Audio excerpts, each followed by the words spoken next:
The issue of the relation of firearms in bankruptcy is prominent when the debtor in bankruptcy has a lien placed upon his or her household goods, pursuant to a security interest which constitutes a non-possessory, non-purchase money security interest.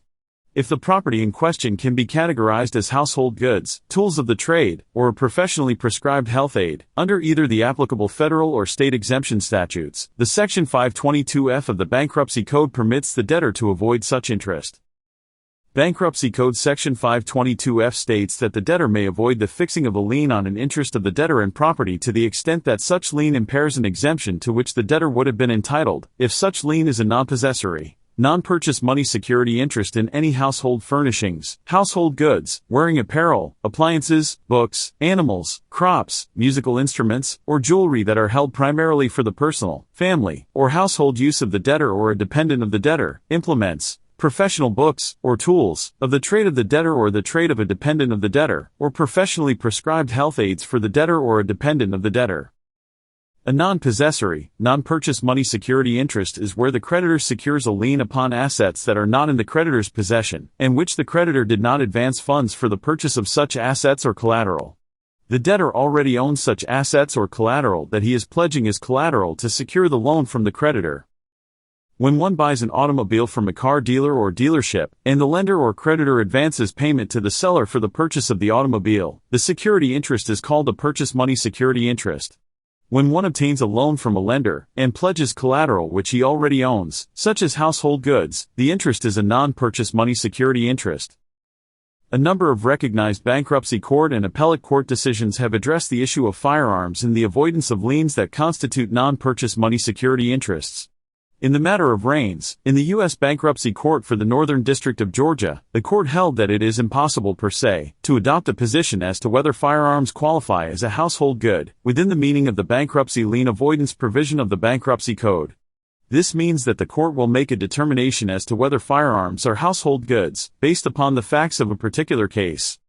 In Raines, the bankruptcy court held that a handgun that the debtors kept in their home, and was of a variety typically used in the defense and protection of a household, qualified as a household good, and qualified for lien avoidance, as such lien was a non-purchase money security interest. The court further adopted the McGreevy definition, which requires a functional relationship between the goods in question and the debtor's household. In Remason, a case decided in the U.S. Bankruptcy Court in Idaho, the court held that the creditor bears the burden of proving that the exemptions claimed by the debtor are improper. However, once the creditor brings evidence questioning the validity of the exemption, the debtor may be required to produce evidence supporting his claim of exemption, which allows the avoidance of the non-purchase money security interest. In Remason, the bankruptcy court also applied a fact-based determination of whether firearms constitute household goods, stating firearms are neither per se included nor per se excluded from the category of household goods. The court further stated that other available exemptions may be utilized by the debtor, including heirlooms, or tools of the trade or business.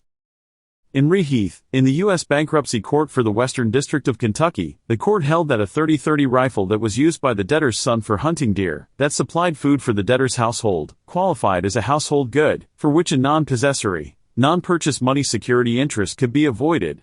The court further held that only 2 of the debtor's 5 firearms qualified as household goods for these purposes.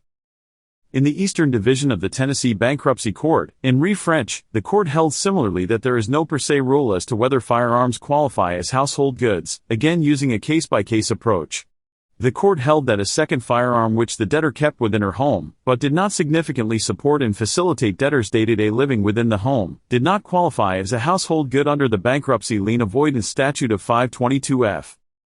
The court particularly mentioned that although the debtor husband stated that his debtor wife needed a shotgun to protect both herself and children when he was outside the residence, evidence that the wife had never practiced loading and firing the shotgun, as was otherwise unfamiliar with the firearm, supports the court's argument that the shotgun did not significantly support and facilitate the debtor's day-to-day living within the home.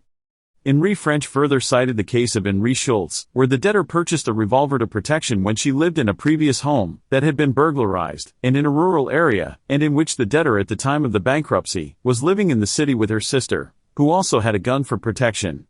The court held in French that because of these facts, the second gun owned by the debtor did no significantly support and facilitate the debtor's day-to-day living within the household.